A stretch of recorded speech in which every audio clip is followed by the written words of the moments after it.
This is the Dr. Paul Show, a woman's personal guide to understanding men. And now, here is Dr. Paul. Hi, this is Dr. Paul. Welcome to the Dr. Paul Show. Defensive dating. Are you a dating gamer? Or perhaps the victim of a dating gamer? Let's talk about that. Something came to my attention, with a number of emails I've received recently, and I know you have a need to find out about defensive dating. It's kind of like defensive driving. How often have you been out on the road and some idiot cuts you off or makes a terrible mistake and you're the guy involved in an accident? So we're going to do some defensive dating rules tonight that I think you're going to like. If you don't like them, email me and let me know you don't like them. But remember, I'm Dr. Tough Love, and I am not going to pull any punches. Let's start with a few things that came up. Yes, you can be a male or a female and be a gamer. We call it a player or whatever, but it's even worse than being a player. If that's worse, I don't know. But calling a gamer somebody who is playing a game with you, that lies to you, that does things that are devious, that is two-faced, people that come on to you and tell you anything you want to hear because they want to go to bed with you or they want to be with you in some fashion. Probably the former is true more than the latter, but this goes for both men and women. I had occasion to go on the internet this past week, and I saw what typically are some pickup artists. And we've talked about them before in that ilk. And does it work? Yes, it does. It only works, though, if you allow it to work, and therefore you've got to be a defensive dater. And if you're looking at somebody, how can you tell? It's pretty obvious. I saw photos of these so-called pickup artists, these gamers, these players, that if you don't know from looking at them, then you deserve to get what you get. All right? Dr. Tough Love, that's right. If you ask for it, you get it, you deserve it. Done. One of these people had a black fedora with kind of fuzzy stuff on it and, wears this all the time and is considered to be one of the top players or pickup artists or gamers or whatever, and convinces people, women, to go to bed with them. Okay, fine. But if you happen to be a woman who is looking for more than that, you're a professional woman, and if you're just looking to have a one-night stand, that's good. And if you're having one-night stands, for heaven's sakes, use a condom. If you're having one-night stands, get checked for STD every 6 months, at least, okay?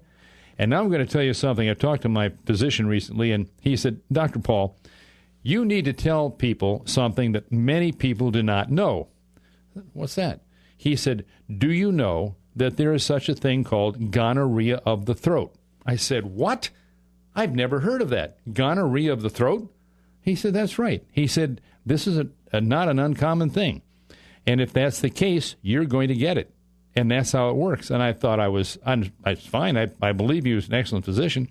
So I looked for it. Sure enough, there definitely is that gonorrhea of the throat. So it's not something that you think, well, if I wear a condom, I'm okay. There may be some other issues involved. You know what I'm talking about, okay? So keep that in mind.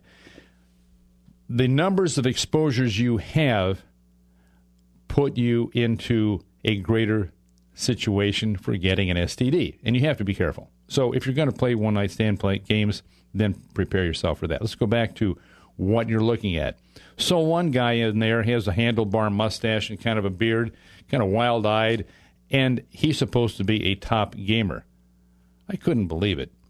Then you kind of look at where they are. Some of these people are in clubs in New York, but I didn't see them as being clubs that I've ever been there. Maybe it's been a while, I don't know, but this kind of occurred to me as well. You are looking at people who are hitting a level where they know they're going to succeed. They're not here, they're kind of here. And there are women involved in that too. Now, women gamers may be a little different. They may come in and look for opportunities where guys are pretty well, say, successful, and they come up, a few centavos, and they're saying, well, why don't we look at this and see what happens? And they are in themselves gamed because I've had interviews with women at seminars who've said, Dr. Paul, I really have made some mistakes, and I never will forget this. One very lovely lady, and she had kind of reddish hair, and she had blue eyes. She had a mouth like a sailor, okay? I mean, she really did it right in the seminar in front of everybody, and she couldn't care less. And she said, I've been gamed, and let me tell you what happened. I would go to these clubs, and, yeah, I was looking for guys that were successful, and I'd find a guy who has a gold chain, and, he has all the accoutrements of wealth and looks cool, etc., and has a Mercedes. And I found out this guy that I went with later turns out to have nothing. Nice apartment, nothing.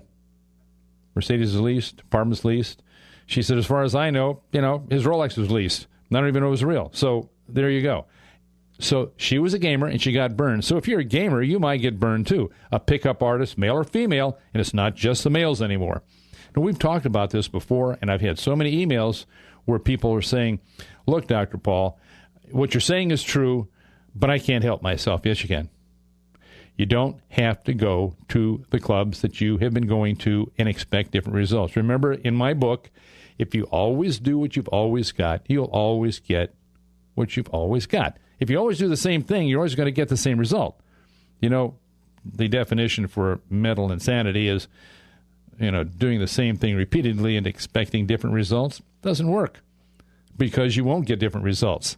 And that's the way it is. And I'm not trying to validate anyone in terms of them writing it, but this could be different. No, it is not going to be different. A gamer is a gamer, and a place where people play games is a place where people play games. And I've said it before, there are many charitable organizations, if you're really serious about it, where you meet people who are professional people you may want to be involved with, people who are regular people who are going to be in a position to be more of interest to you than the people you otherwise would meet at a different place. And I'm not saying there's anything bad with clubs. I think a lot depends on the time you're there. You start going late night, start hitting it at about 11 o'clock, that's pretty much at the point where you're going to start seeing these people come in. That's the advice that they're given. Listen, get in after they've had a few drinks, and you're going to score. Bottom line. So they're told that. Women, the same thing. If they're looking for that, they're going at that time, and that's what they're going to find. You will get what you want, good, bad, or indifferent. Ultimately, you will. If you want something different, then you're going to have to go to where your expectations are going to be different. It's very simple. I'm amazed at an email, and I've got some tonight that I think are remarkable. Amazed at an email that I got from a woman out of the UK, and she said, Dr. Paul, I don't know how it is in America, but some of the things that you say about this, we know, because we have this type of thing on the television, on the internet, all the time, that people are going to these clubs expecting the very thing that you're saying, and yet at the same time, they want something different. So you can't have expectations that something's going to be different if you go to that place where things are always the same. Had an email from someone in the Tampa Bay area, and it was a woman, and she said she had a relationship for about 3.5 years, and then she went to a club. And that club she had been to prior to, and she'd go in there on occasion. She said she'd go there after work. Sometimes that's a different time frame. People go into a club or something after work for a drink. They talk, etc., and they're gone by about 7. All right, so that 5 to 7 group, cocktail hour group, a little different from that late night group. She'd go to the late night group she was talking about, although she had gone there in the cocktail hour time. And she said that the very same people that she had seen there 3.5 years ago were still there. Nothing changes. It's like that hamster going in that circle. On and on and on. And how boring. How boring do you want your life to be? But I had to remind her, saying, well, it was 3.5 years later, you had a breakup in a relationship, and it may have been different for you, but guess what? They saw you there, too, after 3.5 years. So if that's the level that you're anticipating getting somebody to be of interest, you better change your level. maybe you're looking for the bottom feeders. You might want to raise your bait a little bit, okay? I happen to like to fish when I get an opportunity. And if you use that lure that's a bottom floater, you're going to get what you get there. You get a top floater, it's going to get something maybe more in mind like what you want. There are no solutions, but there certainly are a lot of answers. And some of the answers may work for you, and some may not. The point is that if you have a need to do something different, don't continue doing the same thing. And the worst part is that you're with that group of people who are gamers, women or men, and they're doing the same thing. Sometime in this world, you have to float to the top a little bit. I don't know if it's for real or if it's, in fact, I believe it is. I've been told by lobster fishermen in Maine that you can put crabs in a basket. You can put the crabs in a basket, and they'll try to get out. But he said, you don't have to worry, because when one crab tries to get out, the others will pull them back down in. You don't have to put something on top of it. And I happened to think about that, and I said, there's a lot to that. There are a lot of people out there who are your so-called friends, acquaintances. Oh, let's go here. And you say, okay, we'll go. Let's go. Next weekend. Oh, yeah, let's go. Next week. A year later, year and a half later, 2 years later, finally, you discover that you're one of the crabs in that basket, if you'll pardon the metaphor. And as soon as you maybe try to get out of that basket, they're going to pull you back down. You're going to be in that basket forever unless you really make a concentrated effort to be not like the crab. You're going to have to get out of that circumstance or you'll be there forever. And life goes on, okay? And when it goes on, it's going to leave you behind. So, again, dating defensively. Are you a defensive dater? That's the thing to be, because the only person that you're defending is you. Whether you're a man or a woman,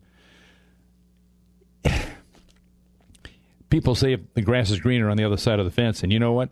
Oftentimes it is. So get on the other side of the fence and do something different with your life. I don't care if you're into country and western music, if you're into jazz, if you're into classical, whatever it is, there is a place that's going to work for you, that's going to be worthwhile, okay? And usually music is associated with maybe meetings, involving yourself with that. Then that can be the place to meet the people you want to meet, and let it blossom from there. Okay, so defensive dating, that's what this is all about. And maybe, just maybe, if you take that tack, it'll work for you. And when it does, I want you to email Dr. Paul. Let us know how your defensive dating worked for you. I'm going to break right now. This is Dr. Paul. We'll be right back.